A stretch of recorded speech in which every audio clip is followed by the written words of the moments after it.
শুধু বক্তৃতা আর বক্তৃতার কারিগরি, নো চাকরি নাথিং। সেই জন্য আমি মনে করি আমরা কথা দিলে কথা রাখি। বলেছিলাম ইলেকশনে জিতলে লক্ষ্মীর ভাণ্ডার করব, লক্ষ্মীর ভাণ্ডার হয়েছে। হয়েছে কি হয়নি মা বোনেরা আমার? বলেছিলাম ইলেকশনে জিতলে আমরা কৃষক বন্ধু 10,000 টাকা করে দেব, দিয়েছে কি দিইনি? এমনকি যার 1 কাঠা জমি আছে সেও 4,000 টাকা পায়। আমরা বলেছিলাম স্টুডেন্টস ক্রেডিট কার্ড করব, হয়েছে কি হয়নি? আমরা ফ্রিতে রেশন, দুয়ারে রেশনের কথা বলেছিলাম।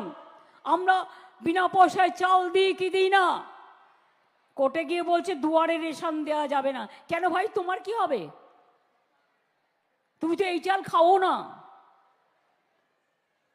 আমরা তো চাল কিনি চাষিদের থেকে, ফুড কর্পোরেশনের ভাঙা চাল নয়, খুদে চাল নয়। আমাদের চাষি ভাইরা যা উৎপন্ন করে 54 লক্ষের মতো চাল আমরা প্রকিউরমেন্ট করি। মানুষের কাজ আমরা মানুষকে দিয়ে করাই। কাজে অনেক কিছু হয়েছে, নতুন করে বলার আছে? কেউ বলবে উত্তরবঙ্গে কিছু হয় নাই। কি হয় নাই? জিজ্ঞেস করুন না কি হয় নাই। শুধু 3টা এয়ারপোর্টই হয়েছে। বলুন না ভোরের আলো হয়নি? এখানে চিড়িয়াখানা সাফারি হয়নি, বেঙ্গল সাফারি? এখানে উত্তরকন্যা হয়নি? এখানে নতুন করে রাস্তা তৈরি হচ্ছে না? কালিম্পং নতুন জেলা, আলিপুরদুয়ার নতুন জেলা হয়নি? পঞ্চানন বর্মা ইউনিভার্সিটি হয়নি? আলিপুরদুয়ার ইউনিভার্সিটি হয়নি? দার্জিলিং হিল ইউনিভার্সিটি হচ্ছে না? কার্শিয়াংয়ে এডুকেশন হাব হচ্ছে না? মৌপং রবীন্দ্রনাথ ঠাকুরের জায়গা, সেটা পর্যন্ত এরা করে যায়নি।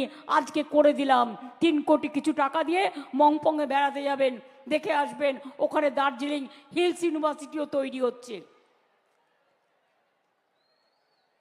এটা এর জন্য আমি বলবো, ভাই আমি যদি চ্যালেঞ্জ নিই, আমি জীবনে চেষ্টা করি কথা রাখার।